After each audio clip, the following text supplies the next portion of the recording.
देखिए बचपन एक ऐसी अवस्था होती है जहाँ पे बच्चे का मानसिक, शारीरिक और सामाजिक और आत्मिक हर तरह का विकास हो रहा होता है। तो उस टाइम हमारा ये फर्ज बनता है कि बच्चे का पालन पोषण हम इस तरीके से करें ताकि वो एक हेल्दी बच्चा बन सके और उसके किसी भी तरह के विकास में कोई रुकावट ना आ सके। जो बच्चे आपने देखा होगा कि हमें बच्चे को सॉरी, हमें बच्चों को ऐसा माहौल देना चाहिए कि उनका हर तरह तरीके से जो विकास है वो अच्छे तरीके से हो सके। आपने देखा होगा कि जो बच्चे पूरे परिवारों में रहते हैं वो दूसरे बच्चों से ज्यादा एक्टिव होते हैं और ज्यादा प्यारी प्यारी बातें करते हैं, बहुत ज्यादा एक्टिव होते हैं। क्योंकि पूरे घर के जो मेंबर हैं वो उन्हें कुछ ना कुछ सिखाते रहते हैं। जैसे दादा दादी उनको पाठ पूजा सिखाते हैं, भाई बहन खेलना कूदना सिखाते हैं, और जो पेरेंट्स होते हैं वो उनको जैसे टेबल्स, एबीसी, रंगों के नाम, ये वो फ्रूट्स नेम, काफी कुछ हम बच्चे को सिखाते हैं। तो स्कूल जाने से पहले ही बच्चे जो है बहुत कुछ सीख लेते हैं। इसीलिए कहते हैं कि जो बच्चों का पहला स्कूल होता है वो उनका घर ही होता है। लेकिन इसके उल्ट जो न्यूक्लियर फैमिलीज हैं और जिनके पेरेंट्स वर्किंग हैं, तो उनके पास इतना टाइम नहीं होता कि वो बच्चे को अपना टाइम दे सकें। तो वो अपने बच्चे की देखरेख के लिए कई बार मेड्स का सहारा ले लेते हैं, लेकिन वो बात बिल्कुल गलत है। हमें चाहिए कि स्टार्टिंग के जो 4-5 साल हैं वो बच्चे की देखरेख हम खुद करें या कोई फैमिली का मेंबर ही करे। देखिए, मैं किसी पॉलिटिशियन को फॉलो तो नहीं करती, ना ही मुझे पॉलिटिक्स में कोई इंटरेस्ट है। लेकिन एक बार मैंने इंदिरा गांधी जी की इंटरव्यू सुनी थी, उसमें उन्होंने बोला था कि वो अपने पोते की नैपी खुद चेंज करते हैं और उसको खाना भी खुद ही खिलाते हैं, क्योंकि वो नहीं चाहते कि उनके बच्चे का काम कोई दूसरा पर्सन नाक मुंह सिकोड़ के करे।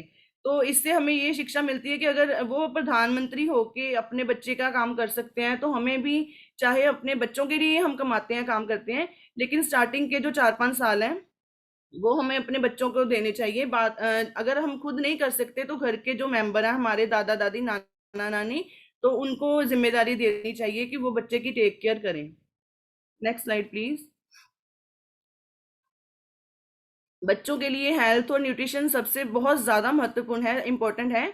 क्योंकि बच्चों की इम्यूनिटी अगर वीक होगी तो वो बहुत जल्दी ही बीमारियों की जकड़ में आ जाते हैं। जिन बच्चों की इम्यूनिटी वीक होती है वो किसी भी मतलब वायरल का शिकार जल्दी हो जाते हैं। तो इसलिए हमें चाहिए कि बच्चों के पालन पोषण को ध्यान में रखें, उनके खाने पीने को ध्यान में रखें, ताकि वो जो बच्चे का एडल्ट है वो बच्चा एडल्टहुड में भी हेल्दी वे में ही आए, उसके विकास में कोई भी तरह की प्रॉब्लम ना आए। क्योंकि जो हमारे बच्चे होते हैं वो हमारा भविष्य होते हैं। अगर हमारे बच्चे हेल्दी होंगे तो वो हमारे समाज में भी कंट्रीब्यूशन करेंगे, तो हमारा समाज भी खुशहाल होगा और हम भी खुशहाल होंगे। Next slide please. हमें अपने बच्चों के लाइफस्टाइल के ऊपर बहुत ध्यान रखना चाहिए।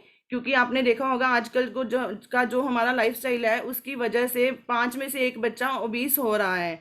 तो हम इस बात को समझ नहीं पा रहे, हमें लगता है कि गोलू मोलू बच्चे क्यूट लगते हैं, लेकिन ये गलत है। क्योंकि वो क्यूट तो जरूर लगते हैं लेकिन वो दूसरे बच्चों के मुकाबले में थोड़े आलसी होते हैं, वो प्रॉपर खेल नहीं पाते, जल्दी थक जाते हैं। और जब वो खेल नहीं पाते बच्चों के साथ तो वो सोशलाइज भी नहीं हो पाते। तो इसके साथ मतलब उनको कई बार बच्चे स्ट्रेस में भी चले जाते हैं। जो बच्चे मतलब मोटे होते, कई बार जो बच्चे बचपन में हेल्दी होते हैं, ज्यादा ओवरवेट होते हैं, तो वो बड़े होके भी एडल्टहुड में भी ओवरवेट ही रहते हैं। और कई बार बाहर बच्चों को कोई मोटू मोटू कह के छेड़ भी देता है, तो उससे बच्चे डिप्रेशन में भी चले जाते हैं, उनके कॉन्फिडेंस में कमी आ जाती है। इसी से रिलेटेड एक बात मुझे भी याद आई है, क्योंकि हम सारे, जैसे मैंने आपको बताया कि हर्बल लाइफ में आने से पहले मैं बहुत ज्यादा ओवरवेट थी। तो मेरी फैमिली में सारे ही ओवरवेट थे, मेरे हस्बैंड भी ओवरवेट थे, मेरे मदर इन लॉ भी काफी हेल्दी थे, मतलब ओवरवेट थे, हेल्दी नहीं थे। तो जैसे मतलब मेरा बेटा हुआ, मेरी बेटी भी ठीक थी, लेकिन जैसे मेरा बेटा हुआ तो वो बहुत ज्यादा कमजोर था। तो सारे लोग हमें मुंह पे ही बोल देते थे कि आप इसे कुछ खिलाते नहीं हो, ये आपका बेटा ही नहीं लगता है ना। तो हमें बड़ी शर्मिंदगी होती थी कि ये तो हमारा बच्चा लगता ही नहीं है, कि हम इतने सारे तगड़े तगड़े हैं और ये क्या क्या है, चूहा सा है ना। तो हम डॉक्टर के पास दिखाने गए, तो हमारे जलंधर में एक बहुत अच्छे स्पेशलिस्ट डॉक्टर हैं, डॉक्टर रंधावा। उनको हम दिखाने गए, पूछने गए कि हमारा बच्चा जैसे इसकी सेहत क्यों नहीं बनती। तो उन्होंने मुझसे यही सवाल पूछा कि आप जो मोटे होके बहुत खुश हो, अगर आपका बच्चा एक्टिव है तो आप ये मत सोचो कि ये मोटा क्यों नहीं है, क्योंकि अगर आपका बच्चा एक्टिव है तो इसे ऐसे ही रहने दे। इसकी हेल्थ अगर अच्छी है, वो पूरे काम करता है, खेलता कूदता है, तो ठीक है, आपको मोटे करके क्या करना है। तो मुझे समझ में आई, उसके बाद मैंने मतलब ऐसे ही उसको छोड़ दिया कि चलो ठीक है अपने आप। और जैसे जैसे वो बड़ा होने लगा, खाना पीना ठीक हो गया, तो वो उसकी सेहत भी ठीक हो गई, लेकिन वो अभी भी बिल्कुल फिट है। क्योंकि वो बचपन में फिट था तो अभी भी वो बिल्कुल फिट है। Next slide please.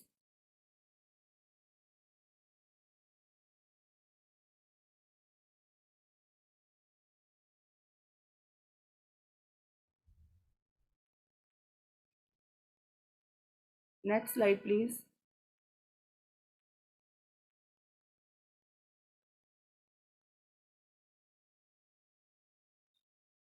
जो बच्चे ज़्यादा ओवरवेट होते हैं उनमें जो क्रोनिक डिसीजेज होती हैं, जैसे हार्ट डिजीज़ या डायबिटीज़ और थायराइड, ऐसी जो बीमारियां होती हैं उनको मतलब बच्चों को ज़्यादा रिस्क होता है। जो ओवरवेट बच्चे हैं वो जल्दी इसे पिक करते हैं। तो हमें अपने बच्चों के खाने पीने में पूरा ध्यान रखना चाहिए। और जो बच्चे ज़्यादा ओवरवेट होते हैं वो अगर बीमारी का भी शिकार हो जाते हैं तो उसकी वजह से वो स्ट्रेस में चले जाते हैं, वो उदास रहते हैं, उनमें कॉन्फिडेंस की कमी हो जाती है, तो बच्चे का जो मानसिक विकास है वो बिल्कुल प्रॉपर नहीं हो पाता। तो इसलिए हमें अपने बच्चों के लिए पूरी केयर करनी चाहिए कि उनका जो विकास है वो प्रॉपर तरीके से हो। बच्चों को जो पालन पोषण की जिम्मेदारी है वो पूरी माँ बाप की होती है। तो हमें पूरा ध्यान रखना चाहिए कि बच्चों को हमें क्या खाने के लिए देना है और क्या नहीं। इसके लिए सबसे ज्यादा जिम्मेदारी बड़ी होती है माँ की, क्योंकि किचन जो है, किचन में सारी ड्यूटी मम्मा की होती है।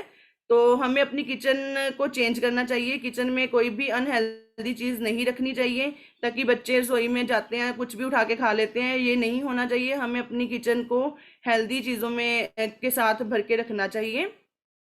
जैसे अलग अलग क्यूट क्यूट से डब्बे लेके उसमें हमें बादाम, पिस्ता, अखरोट, ऐसी चीजें, और या आंवला कैंडी, ऐसी चीजें डाल के रखनी चाहिए।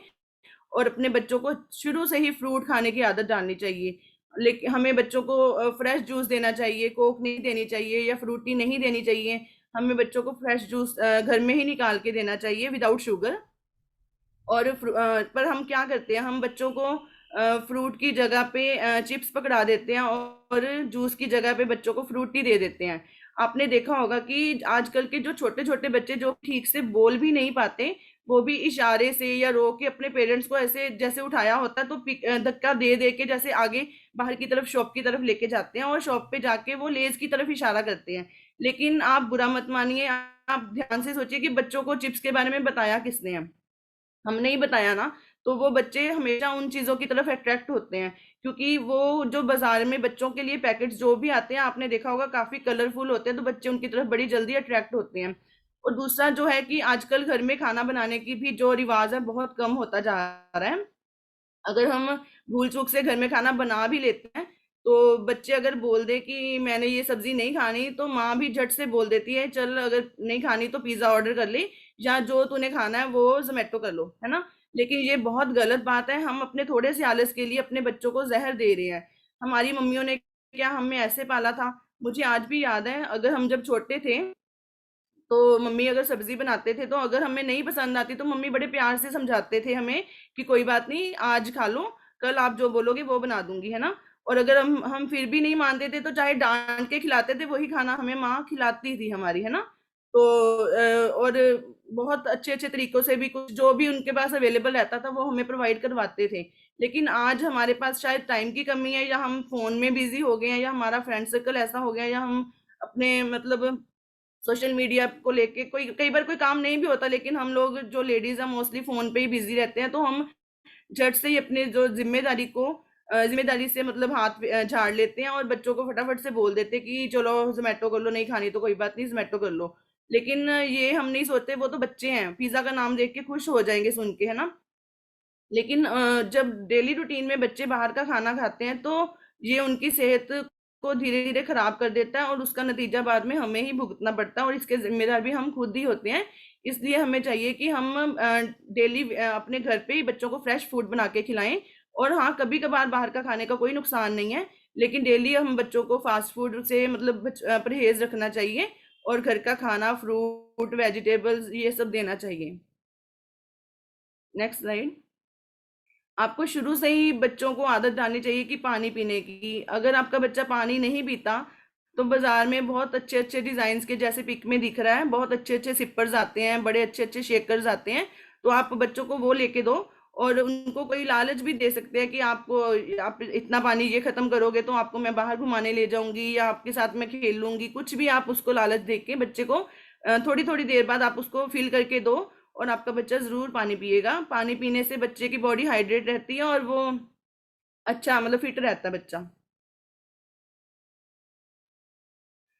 तो जैसे कि आपको पता है कि आप आजकल के बच्चे जो है लेज चिप्स कुरकुरे इन सब के ज्यादा शौकीन है। अगर आप बच्चे को वैसे बनाना या एप्पल पकड़ाओगे और एक तरफ लेस का पैकेट पड़ा होगा तो वो उसे ही उठाएगा, क्योंकि लेस का पैकेट ज्यादा अट्रैक्टिव है ना, बनाना से या एप्पल से। लेकिन अगर आप बच्चों के लिए थोड़ी सी मेहनत करो, अच्छी अच्छी प्लेट्स बाजार से लेके कलरफुल सारे फ्रूट्स इकट्ठे करके, 4-5 तरह के फ्रूट्स इकट्ठे करो कलरफुल, और उनको अच्छे से कट करके जैसे पिक में दिखाया है ऐसे आप उससे डेकोरेट करके प्लेट बच्चे के सामने रखोगे तो बच्चा जरूर खाएगा। मुझे आज भी याद है, कहीं ना कहीं हमारी माओ को, चाहे उस टाइम में यूट्यूब नहीं था, लेकिन फिर भी वो अपनी पूरी शिद्दत लगाते थे कि हमारा बच्चा खा ले, है ना। तो मुझे आज भी याद है, हम जब छोटे थे तो मेरे मम्मा चपाती सिंपल नहीं बना के देते थे, कभी ट्रायंगल बना दी, कभी उसकी वो चिड़िया बना देते थे, कभी फिश बना देते थे। चपाती को ही ऐसे अलग अलग डिजाइन में बना के देते थे कि ताकि हम खा लें, क्योंकि नहीं तो हम ज्यादा राइस खाने की जिद करते थे और उनको भी पता था कि राइस खाना ज्यादा अच्छा नहीं है। तो वो अलग अलग डिजाइन में हमें चपाती बना के देते थे। लेकिन आजकल तो हमारे पास यूट्यूब है, आप यूट्यूब से मतलब बहुत कुछ सीख सकते हैं कि बच्चों के लिए अच्छी अच्छी रेसिपीज ढूंढ सकते हैं, और कैसे बच्चों को न्यूट्रिशियस फूड दे घर में बना के देना है वो आप सीख के और बच्चों को खिला सकते हैं। तो आपको थोड़े से एफर्ट्स अपने बच्चों के लिए जरूर करने चाहिए। वाओ गाइस, क्लैपिंग कर दीजिए एक बार हमारे डाइनो शेक के लिए। देखिए, जैसे जहाँ पे कंपनी ने हमारे लिए इतना अच्छा न्यूट्रिशन तैयार किया है और इतने अच्छे सप्लीमेंट्स बनाए हैं, वहाँ पे कंपनी बच्चों को भी नहीं भूली, और बच्चों को भूलना भी नहीं चाहिए, क्योंकि बच्चे ही हमारा भविष्य है। तो ये हमारा जो डाइनो शेक है ये बच्चों के लिए कंप्लीट न्यूट्रिशन है। इसके अगर आपका बच्चा दिन में 2 बार आप डाइनो शेक दे रहे हो तो आपको फिर निश्चिंत हो जाना चाहिए कि हमारे बच्चे की न्यूट्रिशन पूरी है ना। ये 2 फ्लेवर्स में आता है, चॉकलेट और स्ट्रॉबेरी, और इसका टेस्ट भी बहुत अमेजिंग है, बच्चे इसको बहुत खुश होके पीते हैं। और इससे पीने से जो बच्चों को भूख नहीं लगती, वो उनको भूख लगने लगती है। अगर जो कुछ बच्चे बेड वेटिंग करते हैं तो वो भी प्रॉब्लम इससे सॉल्व हो जाती है, और इससे बच्चों की हाइट भी इंक्रीज होती है, फिजिकल ग्रोथ और ब्रेन हेल्थ दोनों इससे इंप्रूव होती हैं। बच्चे मतलब खेलकूद में भी एक्टिव होते हैं और पढ़ाई लिखाई में भी एक्टिव हो जाते हैं। तो इसके हमारे पर्सनल बहुत सारे रिजल्ट्स हैं, हमारे बहुत सारे बच्चों ने इसे यूज किया है। तो अगर आपके घर में भी बच्चे हैं, वैसे भी मोस्टली जो बच्चे हैं वो वाइट दूध नहीं लेते हैं, कुछ ना कुछ उसमें मिक्स करके ही पीते हैं, तो क्यों ना हम अपने बच्चों को वर्ल्ड का नंबर 1 खाना खिलाएं। तो ये हमारा डाइनो शेक जो है वो बच्चों के लिए नंबर 1 खाना है। तो जो बाजार में कुछ ढकोसले से चल रहे हैं, मैं नाम नहीं लेना चाहती, लेकिन वो सिर्फ फैलसूफियां ही हैं, उनमें कुछ नहीं रखा। तो आप अपने बच्चों के लिए, अगर आपके घर में बच्चे हैं, तो आप इस सेशन के बाद अपने वेलनेस कोच को कॉल कीजिए और जल्दी से अपने बच्चों के लिए डाइनो शेक ऑर्डर कर लीजिए। That's from my side. Thank you so much.